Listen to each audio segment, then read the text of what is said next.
A1 എക്കണോമിക്സിൻ്റെ പുതിയൊരു ക്ലാസ്സിലേക്ക് എല്ലാവർക്കും സ്വാഗതം. നമ്മൾ കഴിഞ്ഞ ക്ലാസ്സിൽ ഡിസ്കസ് ചെയ്തത് മൂന്നാമത്തെ ചാപ്റ്ററായിരുന്നു, ഇന്ത്യൻ സമ്പദ് വ്യവസ്ഥ 1991 ശേഷം എങ്ങനെയാണ് എന്നുള്ളത്. അപ്പോൾ ഇതിനകത്ത് മെയിനായിട്ട് പറഞ്ഞിരുന്നത് 90കളുടെ ആരംഭത്തിൽ ഇന്ത്യയുടെ സാമ്പത്തിക സ്ഥിതി വളരെ മോശമായിരുന്നു. അപ്പോൾ ആ സാമ്പത്തിക സ്ഥിതിയിൽ നിന്ന് ഇന്ത്യയെ കരകയറ്റാൻ വേണ്ടിയിട്ട് ഇന്ത്യയിൽ പുത്തൻ സാമ്പത്തിക നയങ്ങൾ ആവിഷ്കരിച്ചു. ആ സാമ്പത്തിക നയങ്ങൾ ഉദാരവൽക്കരണം, സ്വകാര്യവൽക്കരണം, ആഗോളവൽക്കരണം എന്നിവയായിരുന്നു.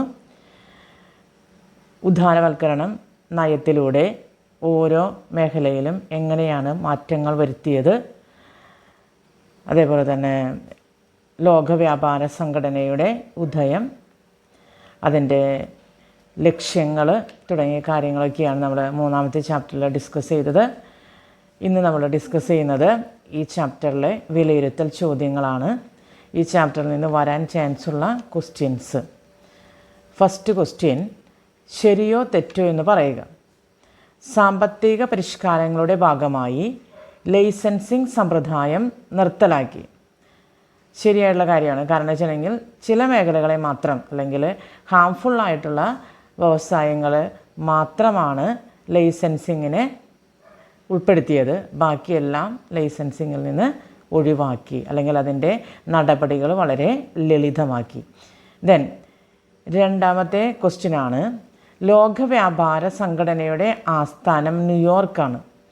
ജനീവയാണ് ലോക വ്യാപാര സംഘടനയുടെ ആസ്ഥാനം. ദെൻ അടുത്തത്, ലോക വ്യാപാര സംഘടന നിലവിൽ വന്ന വർഷം ഏതാണ്? 1995. ഗാട്ട് നിലവിൽ വന്നത് 1948. ഗാട്ടിൻ്റെ പ്രവർത്തനങ്ങൾ ഒരുപാട് പ്രശ്നങ്ങൾ നേരിട്ടപ്പോൾ ആ പ്രശ്നങ്ങൾ ഇല്ലാതാക്കി ഇൻ്റർനാഷണൽ ട്രേഡ്, അല്ലെങ്കിൽ വിദേശ വ്യാപാരം നല്ല രീതിയിൽ നടത്തിക്കൊണ്ട് പോകാനായിട്ട് വന്നൊരു സംഘടനയാണ് ലോക വ്യാപാര സംഘടന എന്ന് പറയുന്നത്. അപ്പോൾ ഇയർ വളരെ ഇമ്പോർട്ടൻ്റ് ആണ്. ദെൻ താഴെ പറയുന്നവയിൽ RBIയുമായി ബന്ധമില്ലാത്തത് ഏതാണ്? SLR, CRR, ഡിസ്ഇൻവെസ്റ്റ്മെൻറ്റ്, പലിശ നിരക്ക്. നമുക്കറിയാം ഡിസ്ഇൻവെസ്റ്റ്മെൻ്റ് ആണ് ബന്ധമില്ലാത്തത്, അത് സ്വകാര്യ മേഖലയുമായിട്ട് ബന്ധപ്പെട്ടതാണ്. അടുത്ത ക്വസ്റ്റ്യൻ, ഓഹരികൾ വിറ്റഴിക്കുന്നതിലൂടെ പൊതുമേഖലാ സ്ഥാപനങ്ങളെ സ്വകാര്യവൽക്കരിക്കുന്നതിനെ പറയുന്ന പേരെന്താണ്? ഡിസ്ഇൻവെസ്റ്റ്മെൻ്റ് എന്നാണ് പറയുന്നത്. അത് വളരെ ഇമ്പോർട്ടൻ്റ് ആണ്, എല്ലാ എക്സാമിനും ചോദിക്കുന്ന ഒരു ക്വസ്റ്റ്യനാണ്. ഇന്ത്യയിൽ സാമ്പത്തിക പരിഷ്കാരങ്ങൾ നടപ്പിൽ വരുത്തിയതിന് പിന്നിലെ സാഹചര്യങ്ങൾ എന്തൊക്കെയാണ്? നമ്മളിത് ആദ്യത്തെ ക്ലാസ്സിൽ ഡിസ്കസ് ചെയ്തതാണ്. സാമ്പത്തികമായ കാരണങ്ങളുണ്ട്, അതുപോലെ തന്നെ രാഷ്ട്രീയമായ കാരണങ്ങളുണ്ട്. സാമ്പത്തിക കാരണങ്ങൾ പ്രധാനപ്പെട്ടത് ഇൻഎഫിഷ്യൻ്റ് മാനേജ്മെൻ്റാണ്, അതായത് കാര്യക്ഷമത കുറവ്.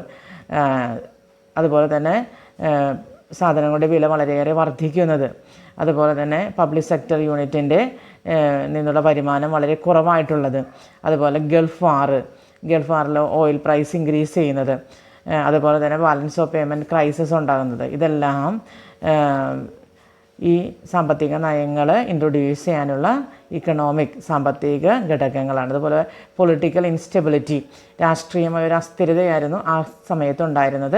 അപ്പോൾ അതുകൊണ്ട് തന്നെ പുത്തൻ സാമ്പത്തിക നയങ്ങൾ നമ്മളിവിടെ നടപ്പിലാക്കേണ്ടി വന്നു. അത് IMFൻ്റെയും വേൾഡ് ബാങ്കിൻ്റെയും നിർദ്ദേശമനുസരിച്ചിട്ടാണ് അത് നടപ്പാക്കിയത്.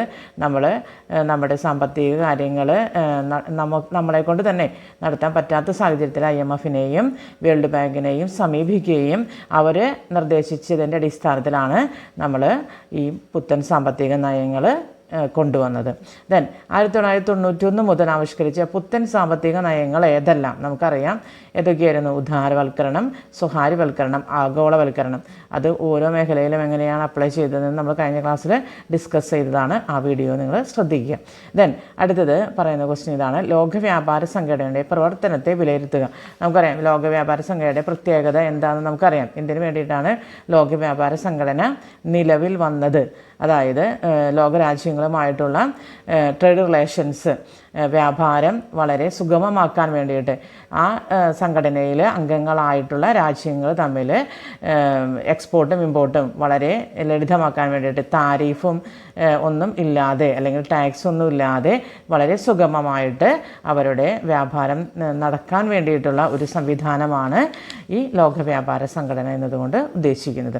ഇതിനടുത്തത് സാമ്പത്തിക പരിഷ്കാരങ്ങൾ മൂലം ഇന്ത്യയിലുണ്ടായ പ്രധാനപ്പെട്ട മാറ്റങ്ങൾ എന്തൊക്കെയാണ്? സാമ്പത്തിക പരിഷ്കാരം 3 സാമ്പത്തിക പരിഷ്കാരങ്ങൾ നമ്മൾ നടപ്പിലാക്കിയപ്പോൾ ഇന്ത്യയുടെ കാർഷിക മേഖലയിലും വ്യവസായ മേഖലയിലും സേവന മേഖലയിലും ഒരുപാട് മാറ്റങ്ങളുണ്ടായി. അതിൻ്റെ പൊതുവായിട്ടുള്ള മാറ്റങ്ങൾ എങ്ങനെയാണ്? ആഗോള വിപണിയിലേക്ക് നമുക്ക് പ്രവേശനം ലഭിച്ചു. അതായത് ഇൻ്റർനാഷണൽ ട്രേഡ്, മറ്റു രാജ്യങ്ങളുമായിട്ട് സാമ്പത്തിക പ്രവർത്തനങ്ങൾ ഏർപ്പെടാനായിട്ട് സാധിച്ചു.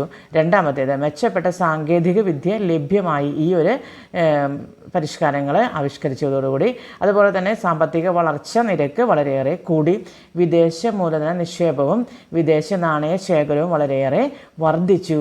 അതുപോലെ സേവന മേഖലയിൽ പ്രകടമായ മാറ്റങ്ങൾ ഉണ്ടായി. അതോടൊപ്പം തന്നെ സാമ്പത്തിക അസമത്വം വളരെയേറെ വർദ്ധിച്ചു.